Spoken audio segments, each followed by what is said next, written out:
Olá, alunos queridos! Estou aqui novamente para trazer para vocês mais uma reflexão acerca das aulas de Ética e Cidadania. E como na última aula, vou trazer para vocês aqui uma temática proposta pelo Enem do ano de 2018. Sempre as abordagens do Enem são extremamente importantes, sempre relacionadas com questões humanitárias, da atualidade, importantes para o nosso dia a dia, importantes para o nosso bem-estar. Então vamos ficar aqui a par destas questões. Tem aqui, como da outra vez, os textos motivadores que o Enem sempre oferece. Só quero lembrá-los que a nossa abordagem aqui é diferente do que o Enem pede. Lá ele deixa aqui os 3 textos, né? Nesse caso aqui são 4 textos: texto 1, texto 2, texto 3, texto 4, que serve aí para alimentar um pouco o conhecimento sobre determinada área que eles querem explorar. E aqui vem a proposta, olha só. A partir da leitura dos textos motivadores e com base nos conhecimentos construídos ao longo de sua formação, redija um texto dissertativo argumentativo em modalidade escrita formal da língua portuguesa sobre o tema manipulação do comportamento do usuário pelo controle de dados da internet, apresentando proposta de intervenção que respeite os direitos humanos. Selecione, organize e relacione de forma coerente e coesa argumentos e fatos para a defesa de seu ponto de vista. Então, diferente do que eles pedem aqui, nós não vamos precisar trazer essa intervenção, que, em outras palavras, é dar uma sugestão, uma hipótese para que seja sanado este problema. A nossa tarefa aqui é apenas refletir sobre os dados apresentados e depois trazer para mim aí a sua reflexão, as suas impressões. E quem sabe num futuro, aí sim, né? Quando vocês saírem do terceiro ano do ensino médio, vocês estarão prontos para ter acesso a este conteúdo e fazer aí uma grande redação, uma pontuação máxima e entrar na faculdade que vocês quiserem, que vocês desejam, para que vocês sejam então felizes nas suas vidas profissionais. Então, muito bem, como eu disse para vocês aqui, o tema é manipulação do comportamento do usuário pelo controle de dados da internet. A princípio parece algo difícil, algo ensaboado, escorregadio, mas vocês vão ver que, na verdade, isto está totalmente inserido no nosso cotidiano, totalmente relacionado às nossas ações do dia a dia, tá? Só lembrando vocês que todas as aulas de ética são avaliativas e que eu aplico pontos nos fóruns quando o aluno conversa comigo dentro do prazo estabelecido lá também. E esta é a última aula que está sendo disponibilizada gravada a partir de quarta-feira que vem, ou seja, dia 8, hoje é dia 1º, né? Iremos então entrar ao vivo para debater, conversar e engrandecer aí as nossas reflexões. Muito bem, sem mais delongas, como dizem aí os youtubers, né? Temos aqui, vamos ver o primeiro texto motivador.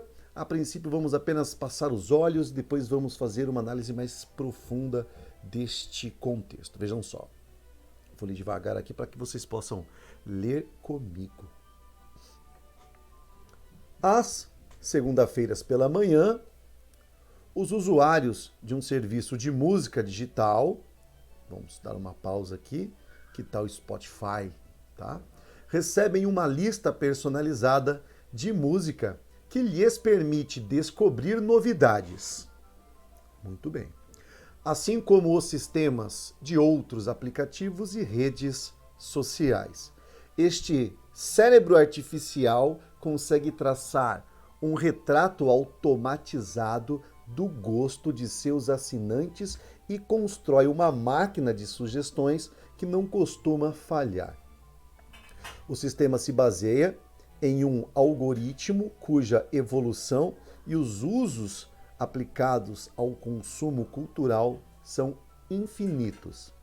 De fato, plataformas de transmissão de vídeo online começam a desenhar suas séries de sucesso rastreando o banco de dados gerado por todos os movimentos dos usuários para analisar o que os satisfaz. O algoritmo constrói assim um universo cultural adequado e complacente com o gosto do consumidor, que pode avançar até chegar sempre a lugares reconhecíveis. Dessa forma, a filtragem de informação feita pelas redes sociais ou pelos sistemas de busca pode moldar nossa maneira de pensar. E esse é o problema principal, a ilusão de liberdade de escolha que, muitas vezes, é gerada pelos algoritmos. Vamos explicando isso aqui para que seja mais fácil a compreensão. Então, como nós vimos nos primeiros parágrafos, eles vêm falando aí que existe estes serviços de música que usam, então, as informações das quais nós aplicamos nas ferramentas de busca, né, para encontrar as nossas músicas, e ele vai nos condicionando a escolher certas músicas, certos estilos, porque ele vai percebendo o nosso gosto. Assim, essa máquina constrói, ó, que tá aqui, ó, constrói uma máquina de sugestão que não costuma falhar, porque a máquina, esse algoritmo, né, esse sistema artificial extremamente complexo, sofisticado, ele consegue aferir e decodificar o nosso gosto, aquilo que a gente gosta de ouvir. Então esse sistema, ele vai se basear nesses gostos e vai nos sugerir músicas. Assim, sem perceber, a gente simplesmente vai ouvindo as músicas que estão sendo sugeridas com base naquilo que a gente gosta, sem ter a oportunidade de conhecer coisas diferentes, sem ter a oportunidade de ir além. Nós estamos sendo condicionados. O nosso pensamento e comportamento está sendo limitado às sugestões que nos faz acreditar que são as melhores para nós, porque sempre vão correr dentro da mesma lógica, sempre dentro da mesma busca.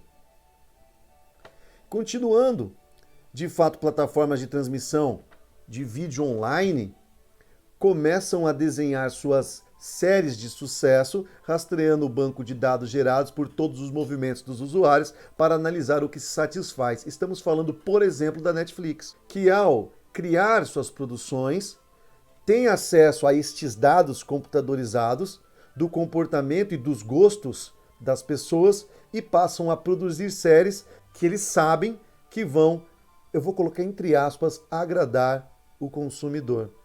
Mas, insisto, estaremos sempre dentro de uma roda, como aquele ratinho que corre girando aquela rodinha dentro da gaiolinha dele, sem sair do lugar. Vai ser difícil que tenhamos escolhas diferentes, que conheçamos coisas diferentes.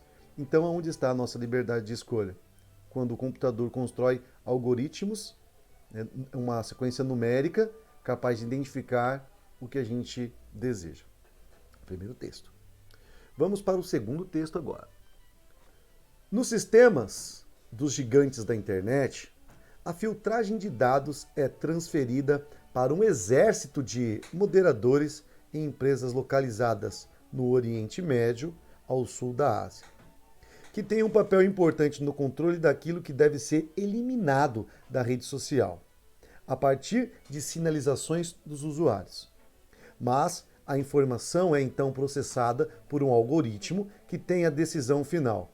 Os algoritmos são literais. Em poucas palavras, são uma opinião embrulhada em código.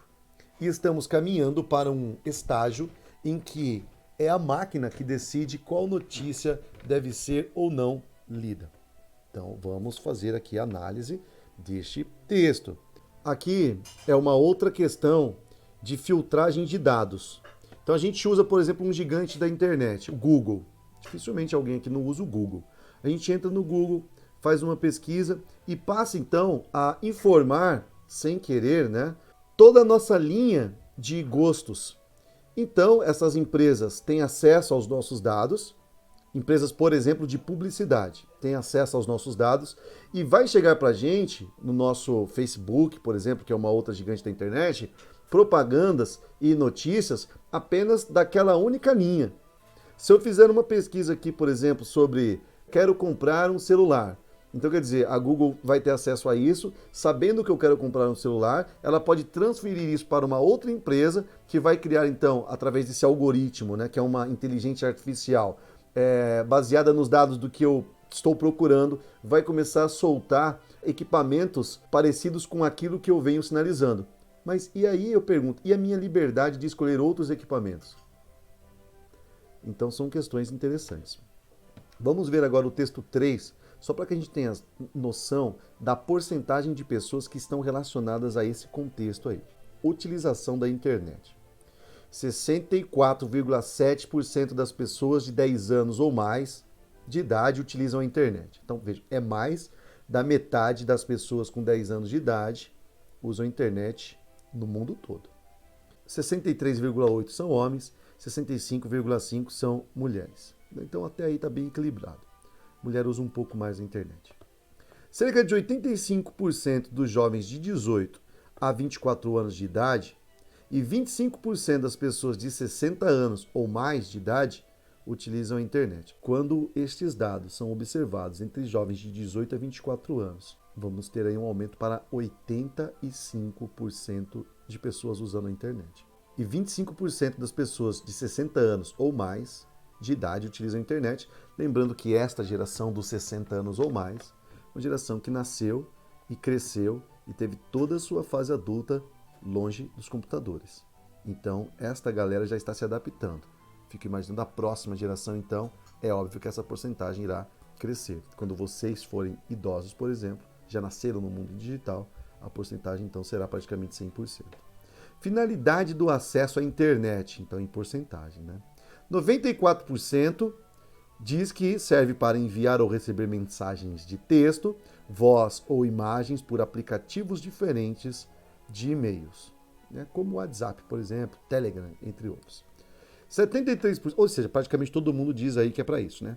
73% conversar por chamada de voz ou vídeo. 76% assistir a vídeos, inclusive programas, séries e filmes. 69% enviar ou receber e-mails, correio eletrônico. Beleza, aí vamos pensar aqui agora no texto 4. Mudanças sutis nas informações às quais somos expostos podem transformar nosso comportamento. Vejam como esta primeira linha vai corresponder perfeitamente ao texto 1 e 2 e 3 também, porque o 3 vai dizer a quantidade de pessoas que usa é enorme. O texto 1 diz, existem equipamentos e algoritmos, ou seja, inteligência artificial, que nos condiciona a buscar e desejar aquilo que está sendo sugerido, fazendo com que passemos então a entrar num círculo vicioso sem sair destas decisões. E o texto 2 diz mais ou menos a mesma coisa, só que aí no caso é da publicidade, das informações. Se no texto 1 é o gosto especificamente, aquilo que eu vou ouvir, aquilo que eu vou assistir, aquilo que eu quero me aproximar, no texto 2 é aquilo que vou saber, vou querer comprar e vou então utilizar. Vamos para o segundo ponto.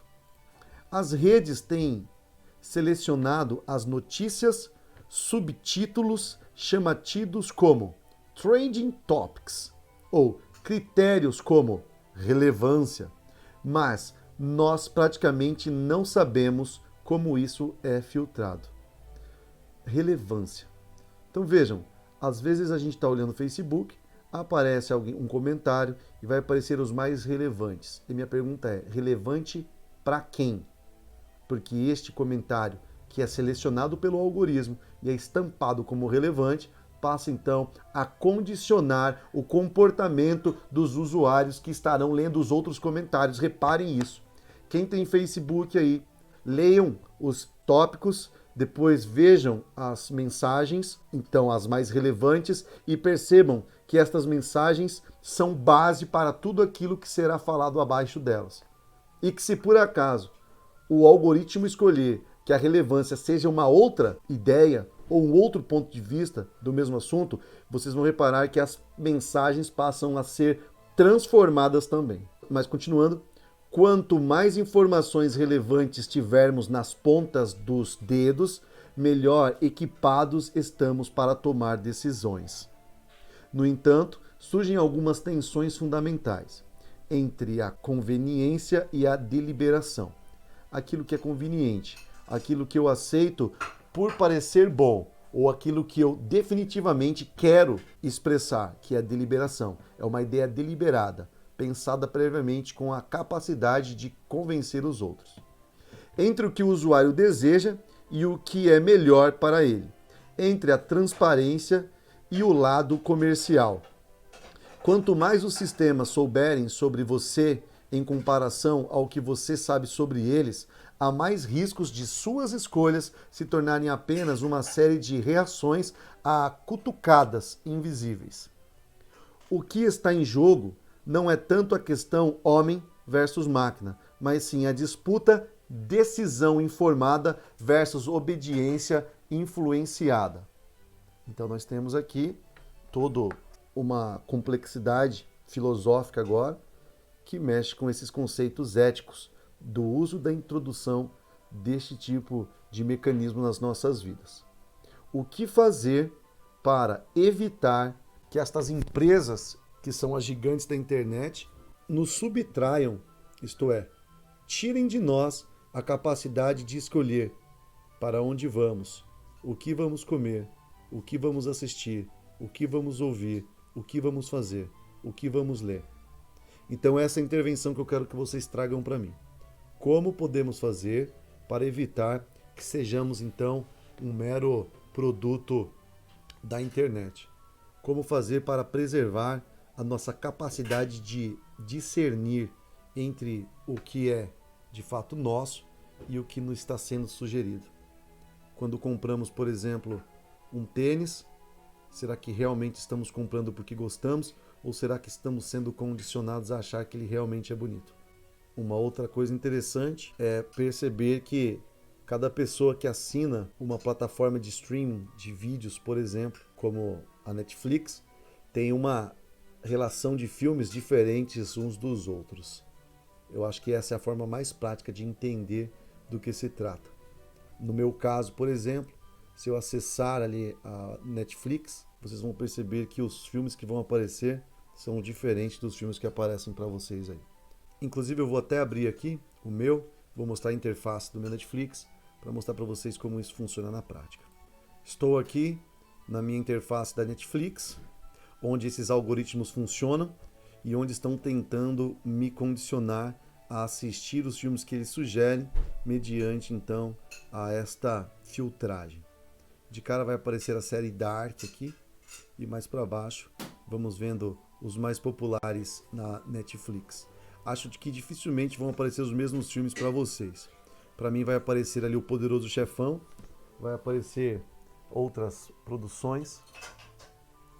Sinceramente, são aí os filmes que estão sendo sugeridos, levando em consideração os meus gostos.